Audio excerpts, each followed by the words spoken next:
আসসালামু আলাইকুম। সবাই কেমন আছেন? আশা করি সবাই ভালো আছেন। আলহামদুলিল্লাহ আমিও ভালো আছি। তো আবারও অনেক দিন পরে একটা ভিডিও নিয়ে আসলাম আপনাদের মাঝে। তো এখন মোটামুটি আর ইয়াটা নাই যারা হয়েছিল, এই যে সবুজ নর। আর এই এই নটটা অবশ্য অনেকটা রিকভারি করে গেছে, মানে এটার ঘাটটাল হয়েছিল কিন্তু এখন মানে বোঝা মুশকিল। একটু শুধু কাত হয়ে আছে, তো এটা যত এখন দিন যাবে অটো অটো ঠিক হয়ে যাবে। তো এটা একটা আমার ভালো বিষয়। তবে একটা দুঃখের বিষয় হলো যে অসুখ হলে যে বাসার মানে বয়স্ক বয়স্ক কবুতর বা বাড়িচিন কবুতর হারায় যায়।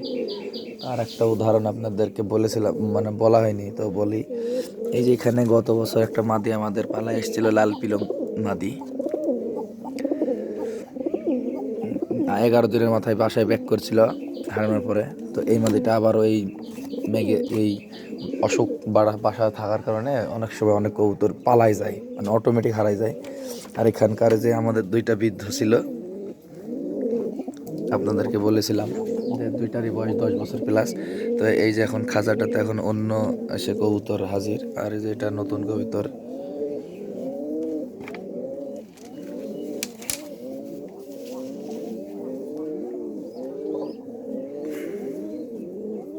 নর জোড়া হয়ে গেছে, ডিমও দিয়েছে।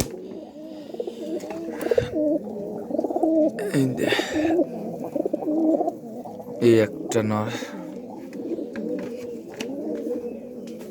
তো কবুতর অনেক কয়েকটাই এখনো ঘাটতাল হিসেবে আছে, তার ভিতরে দু একটা মেবি ধরা হয়েছে, আবার দু একটা না 5-6টার মতো ধরা হয়েছে। তো এই যে এখানে এই যে নটটা আছে ওই পিলং মাদির সঙ্গে জোড়া দিয়েছিলাম এই নটটা।